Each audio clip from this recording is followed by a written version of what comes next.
What happened in Mogadishu? Slick Willie, the comeback kid, Bill Clinton, however you call him, our 42nd president sure was a man who made his mark in American history. He also gave us words of wisdom. I want you to listen to me. I'm going to say this again. I did not have sexual relations with that woman. Showed profound regard for human life. Expand the death penalty. And also went ultra instinct several times. And Bill Clinton, tear it up. Yeah, it was during his presidency that America stood idly by with the rest of the world while Rwandans slaughtered each other with machetes. Ouch, that would hurt. Do you understand why the world's greatest superpower stood idly by while a country tore itself apart? We must travel to a Somali city that has been ravaged by war. In this video, we're asking, what if the Battle of Mogadishu was a victory for the Americans? Or, by victory, we mean didn't result in bad publicity. Let's get some background on this battle that sounds like it was straight out of a war novel. So Somalia was actually not as bad as today when it was under the rule of a guy called Mohammed Siad Barre. Sure, he became an oppressive despot eventually, but he sure kept order until he received the boot in January 1991. Main reason for this was that he lost a war with Ethiopia over a part of Ethiopia that was primarily Somalian culture. When people began to turn against him, he resorted to the usual tactics of executing his enemies. You know what the average person does to people who anger them. The issue was that Barre's booting left a power vacuum. Up to 5 different factions arose, including the notorious one led by Mohammed Farah Aidid. A Somalian agriculture virtually collapsed, and people began to starve. Warlords, including Aidid, made the situation worse by hijacking foreign aid supplies and exchanging them for weapons. Really, George H.W. Bush tried to put America in a good light for once and began Operation Provide Relief in August 1992. Of course, this didn't really help anyone, but eventually the Americans brought in the big guns and secured most of Mogadishu. Aidid began broadcasting anti-UN propaganda, and then he killed a bunch of Pakistani peacekeepers. The Americans also killed some Somalis for no apparent reason during this time, so there's that. And that slight mistake probably turned the entire Somali population against them, but, let's ignore that. After Aidid made the mistake of attacking American troops, President Bill Clinton sent an elite force of troops. The Americans tried to capture 2 of Aidid's top henchlings on October 3, 1993. However, Aidid's troops came in and began shouting for Somalis to defend their homes. 2 Black Hawk helicopters crashed, and the mission that was supposed to take 1 hour devolved into an intense firefight between thousands of Somalis and several American troops. In all, 19 Americans were killed by October 6th and countless Somalis. To add insult to injury, Somalis dragged the body of several American troops on live television. Yeah, it was not good publicity for Clinton. After Clinton pulled out Americans, the Somali situation got even worse, and the UN basically gave up on improving that situation. Well, now we know why Somalia looks like this today, but what if, in an alternate timeline, Clinton had not pulled out prematurely just because of bad publicity?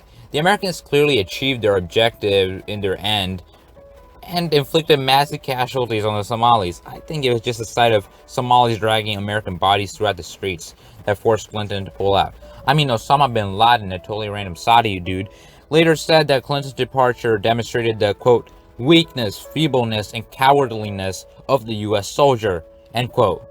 Yeah, that guy totally doesn't ring a bell. I'm not saying 9/11 doesn't happen, I'm just saying that the Battle of Mogadishu demonstrated to bin Laden that, hey, perhaps Americans were not so invincible and ferocious as he had originally thought. He had already bombed the World Trade Center earlier in February of 1993. Perhaps it was the American loss of Mogadishu that convinced him to take the next step.